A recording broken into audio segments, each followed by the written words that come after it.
ओम नमः शिवाय। गौरी शंकर भगवान की जय हो। प्रिय भक्तजनों, आज की इस वीडियो में हम सुनेंगे सोमवार व्रत कथा। तो प्रेम से बोलिए शंकर भगवान की जय हो। एक समय की बात है, भगवान शिव माता पार्वती के साथ भ्रमण करते हुए मृत्युलोक के अमरावती नगर में पहुँचे, जहाँ उस नगर के राजा ने भोलेनाथ का एक विशाल और खूबसूरत मंदिर बनवा रखा था। शिवजी और माता पार्वती उस मंदिर में रहने लगे। एक दिन माता पार्वती ने भगवान शिव से चौसर खेलने की इच्छा जताई। तब भगवान शिव माता पार्वती के साथ चौसर खेलने बैठ गए। जैसे ही खेल प्रारंभ हुआ, वैसे ही उस मंदिर का पुजारी वहां आ गया। तब माता पार्वती ने पुजारी जी से सवाल किया कि यह बताइए कि इस बाजी में किसकी जीत होगी। तब ब्राह्मण ने कहा कि इस खेल में महादेव जी की जीत होगी, परंतु ऐसा नहीं हुआ। जीत माता पार्वती की हुई। माता पार्वती ब्राह्मण के झूठी भविष्यवाणी करने की वजह से क्रोधित हो गई और उन्होंने ब्राह्मण को कोढ़े होने का श्राप दिया। इसके बाद शिव और पार्वती कैलाश पर्वत लौट गए। माता पार्वती द्वारा दिए गए श्राप की वजह से पुजारी कोढ़े हो गया। उसकी ऐसी हालत देखकर नगर के स्त्री पुरुष उससे दूर दूर रहने लगे। नगर के कुछ लोगों ने राजा से पुजारी के कोढ़े होने की बात पूछी। जब राजा को पता चला कि पुजारी की किसी पाप के कारण ऐसी हालत हुई है, तो उन्हें पुजारी को मंदिर से निकलवा दिया। इसके बाद कोढ़ी पुजारी मंदिर के बाहर बैठकर ही भिक्षा मांगने लगा। इस तरह से कई दिन बीत गए। तब स्वर्गलोक की कुछ अप्सराएं उस मंदिर में आईं और उस पुजारी से उसके कोढ़े होने का कारण पूछा। पुजारी ने निसंकोच सारी बातें बता दी। तब अप्सराओं ने पुजारी को 16 सोमवार व्रत रखने की सलाह दी। अप्सराओं ने पुजारी को 16 सोमवार व्रत की विधि बताते हुए कहा कि सोमवार के दिन सूर्योदय से पहले उठना, फिर स्नानादि से निवृत्त होकर स्वच्छ वस्त्र धारण कर लेना। इसके उपरांत आधा सेर गेहूं का आटा लेकर उसके 3 अंग बनाना। फिर भगवान शिव की प्रतिमा के समक्ष घी का दीपक जलाकर गुड़, नैवेद्य, फूल, बेलपत्र, चंदन, अक्षत, जनेऊ का जोड़ा लेकर विधि विधान प्रदोष काल में भगवान शिव की पूजा करना। पूजा के बाद गेहूं के आटे से बनाए गए 3 अंगों में एक अंग भगवान शिव को अर्पित करना और एक आप ग्रहण करना। बाकी अंगों को भगवान का प्रसाद मानकर सभी में बांट देना। इस तरह से 16 सोमवार तक व्रत रखना। फिर 17वें सोमवार को 1 पाव आटे की बाटी बनाकर उसमें घी और गुड़ मिलाकर चूरमा का प्रसाद तैयार करना। फिर इस प्रसाद का भगवान शिव को भोग लगाकर सभी लोगों में बांट देना। इस तरह से 16 सोमवार व्रत करने और व्रत कथा सुनने से तुम्हारे सारे कष्ट दूर हो जाएंगे। 16 सोमवार व्रत की विधि बताकर अप्सराएं स्वर्गलोक को चली गईं। पुजारी ने अप्सराओं के कहने अनुसार विधि विधान 16 सोमवार व्रत किया। फलस्वरूप भगवान शिव की अनुकंपा से उसका कोढ़ दोष दूर हो गया। राजा ने भी उसे फिर से मंदिर का पुजारी बना दिया। इसके बाद से वह मंदिर में आनंद से अपना जीवन व्यतीत करने लगा। कुछ दिनों बाद जब भगवान शिव और माता पार्वती उस मंदिर में पधारे, तो स्वस्थ पुजारी को देखकर पार्वती जी ने उससे कोढ़ दोष मुक्त से होने का कारण जानना चाहा। तब पुजारी ने उन्हें 16 सोमवार का व्रत करने की सारी कथा बताई। पार्वती जी ने भी पुजारी से इस व्रत की विधि पूछकर 16 सोमवार का व्रत प्रारंभ किया। पार्वती जी ने ये व्रत अपने पुत्र कार्तिकेय के लिए रखा। दरअसल उन दिनों माता पार्वती अपने पुत्र कार्तिकेय के नाराज होकर दूर चले जाने से बहुत दुखी रहती थी। 16 सोमवार का व्रत करते हुए माता पार्वती ने अपने पुत्र कार्तिकेय के लौटने की मनोकामना की। व्रत समापन के तीसरे दिन कार्तिकेय भगवान वापस लौट आए। तब कार्तिकेय ने अपनी माता से पूछा कि माँ, मेरे इस हृदय परिवर्तन के लिए आपने ऐसा कौन सा उपाय किया था जिससे मेरा क्रोध नष्ट हो गया और मैं वापस लौट आया। तब माता पार्वती ने अपने पुत्र की इस व्रत की कथा सुनाई। उस समय भगवान कार्तिकेय अपने एक मित्र ब्रह्मदत्त के परदेश चले जाने से बहुत दुखी थे। इसलिए उन्होंने अपने मित्र के वापस लौटने के लिए 16 सोमवार का व्रत किया। व्रत के समापन के कुछ दिनों के बाद ही उसका मित्र लौट आया। फिर ब्राह्मण ने कार्तिकेय से इस व्रत के बारे में पूछा। तब कार्तिकेय ने अपने मित्र को 16 सोमवार के व्रत की सारी विधि बता दी। फिर उसने भी ये व्रत किया। 16 सोमवार व्रत का समापन करने के बाद ब्रह्मदत्त विदेश यात्रा पर निकल गए। विदेश में राजा हर्षवर्धन की बेटी राजकुमारी गुंजन का स्वयंवर हो रहा था। राजा ने प्रतिज्ञा की थी कि उसकी हथिनी स्वयंवर की माला जिसके गले में डालेगी उसी से उसकी पितरी विवाह करेगी। ब्राह्मण भी राजकुमारी के स्वयंवर में शामिल हो गया। तभी एक सजी धजी हथिनी सूंड में जयमाला लिए वहां आई और उसने ब्राह्मण के गले में जयमाला डाल दी। फलस्वरूप राजकुमारी का विवाह ब्राह्मण से करा दिया गया। एक दिन ब्राह्मण की पत्नी ने पूछा कि हे प्राणनाथ, आपने ऐसा कौन से शुभ कार्य किए कि उस हथिनी ने सभी राजकुमारों को छोड़कर आपके गले में जयमाला डाली। तब उस ब्राह्मण ने अपनी पत्नी को 16 सोमवार के व्रत की विधि बताई।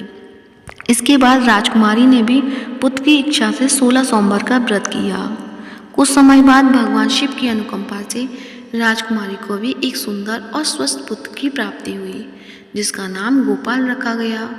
बड़े होकर राजकुमारी ने पुत्र गोपाल ने अपनी माँ से पूछा कि माता, मैंने तुम्हारे ही घर में जन्म क्यों लिया, इसका क्या कारण है। तब माता गुंजन ने पुत्र को 16 सोमवार व्रत की महिमा के बारे में बताया। व्रत का महत्व जानकर गोपाल ने भी ये राज्य पाने की इच्छा से ये व्रत किया। व्रत समापन के बाद गोपाल घूमने के लिए अपने नगर के पास ही दूसरे किसी नगर में गया। वहाँ के व्रत राजा को गोपाल पसंद आ गया और उसने अपनी पुत्री मंगला का विवाह गोपाल से करा दिया। 16 सोमवार के व्रत करने से ही गोपाल महल में पहुंचकर आनंद से रहने लगा। 2 साल बाद उस व्रत राजा का निधन हो गया तो गोपाल उस नगर का राजा बन गया। राजा बनने के बाद भी वह विधिवत 16 सोमवार का व्रत करता रहा और व्रत के 17वें सोमवार को गोपाल ने अपनी पत्नी मंगला से व्रत की सारी सामग्री लेकर वह शिव मंदिर पहुंचने के लिए कहा। लेकिन पत्नी ने अपनी पति की आज्ञा का उल्लंघन करते हुए सेवकों द्वारा पूजा की सामग्री मंदिर में भेज दी। जब राजा ने भगवान शिव की पूजा पूरी की तब आकाशवाणी हुई कि हे राजन, तेरी पत्नी ने 16 सोमवार व्रत का अपमान किया है, इसलिए रानी को महल से निकाल दे, नहीं तो तेरा सारा धन वैभव नष्ट हो जाएगा। आकाशवाणी सुनकर राजा ने रानी को महल से निकाल दिया। इस तरह से रानी भूख की प्यासी उस नगर में भटकने लगी। फिर रानी को उस नगर में एक बुढ़िया मिली जो सूत काटकर बाजार में बेचने जा रही थी, लेकिन उससे सूत उठ नहीं रहा था। तब बुढ़िया ने रानी से कहा, बेटी, यदि तुम ये सूत उठाकर बाजार तक पहुंचा दोगी तो मैं तुम्हें धन दूंगी। रानी ने बुढ़िया की बात को मानते हुए जैसे ही सूत की गठरी को हाथ लगाया तभी जोर की आंधी चली और गठरी खुल गई, जिससे सारा सूत आंधी में उड़ गया। तब बुढ़िया ने उसे फटकार कर भगा दिया। फिर रानी चलते चलते किसी नगर में एक तेली के घर पहुंची। तेली को रानी की हालत देखकर उस पर तरस आ गया, इसलिए उसने रानी को घर में रहने के लिए जगह दे दी। लेकिन तभी तेली के तेल से भरे मटके एक एक करके फूटने लगे। तब तेली ने रानी को मनहूस मानकर घर से भगा दिया। इसी तरह से भूख प्यास से व्याकुल रानी वहाँ से भी चल दी। इसके बाद तब एक नदी पर जल पीकर रानी ने अपनी प्यास शांत करनी चाही तो नदी का जल उसके छूके ही सूख गया। फिर रानी अपने भाग्य को कोसती एक जंगल में पहुंची। जंगल में एक तालाब था जिसमें निर्मल जल भरा हुआ था। निर्मल जल देखकर रानी की प्यास और तेज हो गई। रानी तालाब से जल पीने के लिए जैसे ही तालाब की सीढ़ियाँ उतरी वैसे ही उस जल में असंख्य कीड़े उत्पन्न हो गए। रानी ने अंत में दुखी होकर उस गंदे जल को पीकर ही अपनी प्यास शांत की। इसके बाद जब रानी ने एक पेड़ की छाया में बैठकर कुछ देर आराम करना चाहा तो वह पेड़ सूख गया। रानी जैसे ही दूसरे पेड़ के नीचे जाकर बैठी वो भी सूख गया। वन और सरोवर की यह दशा देखकर उस वन के ग्वाले बहुत हैरान हुए। ग्वाले उस रानी को मंदिर में पुजारी जी के पास ले गए। रानी को देखते ही पुजारी जान गए कि अवश्य ही किसी बड़े घर की है, किसी पाप के कारण ऐसे दर दर भटक रही है। तब पुजारी ने रानी से कहा, पुत्री तुम इस मंदिर में रहो, भगवान की कृपा से कुछ ही दिनों में सब ठीक हो जाएगा। रानी उस मंदिर में रहने लगी, लेकिन रानी भोजन बनाती तो सब्जी जल जाती, आटा छूती तो उसमें कीड़े पड़ जाते, जल स्पर्श करती तो उसमें बदबू आने लगती। पुजारी भी रानी के दुर्भाग्य से चिंतित होते हुए बोले कि हे पुत्री, अवश्य ही तुझसे कोई अनुचित काम हुआ है जिसके कारण तेरी ऐसी दशा हुई है। पुजारी की बात सुनकर रानी ने सारी घटना बता दी। पुजारी ने कहा कि अब तुम चिंता नहीं करो, सच्चे मन से 16 सोमवार के व्रत करना शुरू कर दो। पुजारी की बात मानकर रानी ने ये व्रत प्रारंभ कर दिए। जब रानी ने 17वें सोमवार को विधिवत व्रत का समापन किया तो उधर उसके पति को रानी की याद आई। राजा ने तुरंत अपने सैनिकों को रानी को लाने का आदेश दिया। रानी को ढूंढते हुए सैनिक मंदिर में पहुंचे और रानी से वापस लौटने के लिए कहा। तब पुजारी ने सैनिकों से रानी के वापस जाने के लिए मना कर दिया। इसके बाद राजा स्वयं उस मंदिर में पुजारी के पास पहुंचे और रानी को महल से निकाल देने के कारण पुजारी जी से क्षमा मांगी। तब पुजारी ने कहा, यह सब भगवान शिव के प्रकोप के कारण हुआ है। तब पुजारी ने रानी को वापस भेज दिया। रानी महल में आ गई। रानी के स्वागत में पूरे नगर को सजाया गया और राजा ने ब्राह्मण को अन्न, वस्त्र और धन का दान दिया। इस तरह से रानी 16 सोमवार का व्रत करते हुए अपने पति के साथ महल में आनंद पूर्वक रहने लगी। भगवान शिव की अनुकंपा से उसका जीवन खुशियों से भर गया। कहते हैं, जो कोई 16 सोमवार व्रत की कथा सुनता है या सुनाता है उसकी सभी मनोकामनाएं पूरी होती हैं। तो प्रेम से बोलिए, शंकर भगवान की जय हो, गौरी माता की जय हो। अब सुनते हैं सोमवार व्रत की दूसरी पौराणिक कथा। एक साहूकार था। वह भगवान शिव का अनन्य भक्त था। उसके पास धन दौलत किसी भी चीज की कमी नहीं थी। तब भी वह उदास रहा करता था क्योंकि उसकी कोई संतान नहीं थी और संतान प्राप्ति की कामना के लिए वह रोज भगवान शिव के मंदिर में जाकर दीपक जलाता था। साहूकार के भक्ति भाव को देखकर एक दिन माता पार्वती ने भोलेनाथ से कहा कि प्रभु, यह आपका अनन्य भक्त है, इसके सभी कष्टों को अवश्य दूर करना चाहिए। शिव जी बोले कि हे देवी, इस साहूकार की कोई संतान नहीं है, यही इसके दुख का कारण है। माता पार्वती ने कहा कि हे ईश्वर, कृपा करके इसे पुत्र का वरदान दीजिए। तब भोलेनाथ ने कहा कि हे पार्वती, इस साहूकार के भाग्य में संतान का योग नहीं है। अगर इसे पुत्र प्राप्ति का वरदान मिल भी गया तो वह केवल 12 वर्ष तक जीवित रहेगा। इसके बाद भी माता पार्वती नहीं मानी और बोली, प्रभु, आपको इस साहूकार को पुत्र का वरदान देना ही होगा, वरना भक्त क्यों आपकी सेवा पूजा करेंगे। माता पार्वती के बार बार कहने से भोलेनाथ ने साहूकार को पुत्र का वरदान दिया, लेकिन यह भी कहा कि पुत्र केवल 12 वर्ष तक ही जीवित रहेगा। साहूकार ये सब बातें सुन रहा था। ये सुनने के बाद वह पहले की तरह भोलेनाथ की पूजा अर्चना करता रहा। वरदान के प्रभाव से 9वें महीने में साहूकार को पुत्र की प्राप्ति हुई। परिवार में खूब खुशियां मनाई गई, लेकिन साहूकार पहले की तरह ही उदास रहा और पुत्र की कम आयु का जिक्र उसने किसी से भी नहीं कहा। जब पुत्र 11 वर्ष का हुआ तो एक दिन साहूकार की पत्नी ने पुत्र के विवाह के लिए कहा। तब साहूकार ने कहा कि पुत्र अभी पढ़ने के लिए काशी जी जाएगा। इसके बाद उसने पुत्र के मामा को बुलाया और कहा कि इसे पढ़ने के लिए काशी ले जाओ और रास्ते में जहाँ भी रुकना वह यज्ञ और ब्राह्मण को भोजन कराते हुए आगे बढ़ना। वे दोनों इसी तरह करते हुए जा रहे थे कि रास्ते में एक राजकुमारी का विवाह हो रहा था। जिससे राजकुमारी का विवाह होने वाला था वह एक आंख से काना था। उसके पिता ने जब अति सुंदर साहूकार के बेटे को देखा तो उसने सोचा कि क्यों न इसे दूल्हा बनाकर शादी के सारे कार्य संपन्न करा लिए जाएं। इसके लिए राजा ने मामा को बहुत सारा धन दिया। तब मामा बालक को दूल्हा बनाने के लिए मान गया। इसके बाद साहूकार का बेटा दूल्हा बना और जब विवाह संपन्न हो गया तब जाने से पहले बालक ने राजकुमार की चुन्नी पर लिखा कि तेरा विवाह मेरे साथ हुआ है, लेकिन जिस राजकुमार के साथ तुझे भेजेंगे वह एक आंख से काना है। इसके बाद वह अपने मामा के साथ काशी के लिए चला गया। जब राजकुमारी ने अपनी चुन्नी पर लिखा हुआ पढ़ा तो उसने राजकुमार के साथ जाने से मना कर दिया। तब बारात वापस लौट गई। उधर मामा और भांजे काशी जी पहुंच गए थे। एक दिन जब मामा यज्ञ की तैयारी कर रहे थे और भांजा बहुत देर तक बाहर नहीं आया तो मामा ने अंदर जाकर देखा तो भांजे के प्राण निकल चुके थे। वह बहुत परेशान हुए, लेकिन सोचा कि अभी शोक मनाया तो ब्राह्मण चले जाएंगे और यज्ञ अधूरा रह जाएगा। यज्ञ संपन्न हुआ तो मामा ने रोना पीटना शुरू कर दिया। तभी भगवान शिव पार्वती उधर से जा रहे थे। तब पार्वती ने शिव जी से पूछा कि हे प्रभु, ये कौन रो रहा है? तब उन्हें पता चला कि ये तो वही साहूकार का पुत्र है। तब पार्वती जी ने कहा कि हे प्रभु, इसे जीवित कर दे, नहीं तो रोते रोते इसके माता पिता के प्राण निकल जाएंगे। तब भोलेनाथ ने माता पार्वती से कहा कि इसकी आयु पूरी हो चुकी है। इसकी आयु इतनी ही थी, लेकिन माँ के बार बार आग्रह करने पर भोलेनाथ ने उसे जीवित कर दिया। तब लड़का ओम नमः शिवाय का जप करते हुए उठा। मामा भांजे दोनों ने ईश्वर को धन्यवाद दिया और अपने नगर को लौटे। रास्ते में वही नगर पड़ा, वहाँ राजकुमारी ने उसे पहचान लिया। तब राजा ने राजकुमारी को साहूकार के बेटे के साथ बहुत सारा धन देकर विदा किया।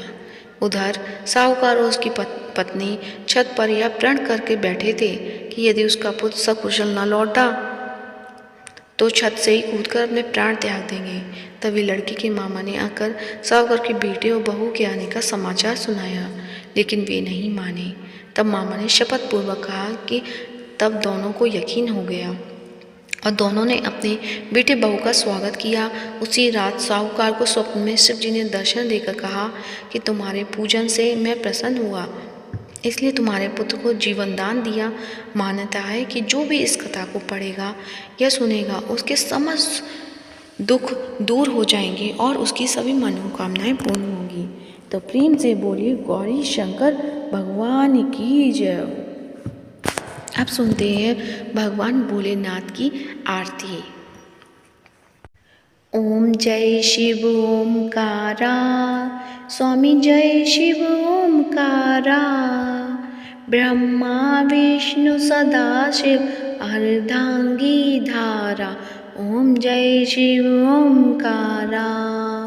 एकानन चतुरान पंचानन राजे। हंसानन गरुणासन वृषवाहन साजे। ओम जय शिव ओमकारा। दो भुज चार चतुर्भुज 10 भुज अति सोहे। तीनों रूप निरखता त्रिभुवन जन मोहे। ओम जय शिव ओमकारा। अक्षमाला वनमाला मुंडमाला धारी। चंदन मृग मद सोहे भोले शुभकारी। ओम जय शिव ओमकारा। श्वेतांबर पीतांबर बागांबर अंगे। सनकादिक ब्रह्मादिक प्रेतादिक संगे। ओम जय शिव ओमकारा। करके मध्य कमंडल चक्र त्रिशूल धरता। जग करता जग हरता जग पालन करता। ओम जय शिव ओमकारा। ब्रह्मा विष्णु सदाशिव जानति अविवेका। प्रणवाक्षण के मध्य ये तीनों एका। ओम जय शिव ओमकारा। त्रिगुण स्वामी की आरती जो कोई नर गावे। कहत शिवानंद स्वामी भजत हरि हरियामी। सुख संपत्ति पावे। ओम जय शिव ओमकारा। पर्वत सोहे पार्वती शंकर कैलासा, भांग धतूरा का भोजन भस्मी में बासा। ओम जय शिव ओमकारा। जटा में गंग बहत है गलमुंडल माला, शेष नाग लिपटावत ओढ़त मृग चाला। ओम जय शिव ओमकारा।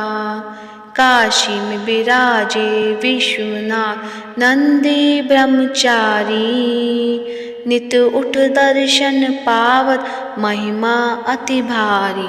ओम जय शिव ओमकारा। ओम जय शिव ओमकारा।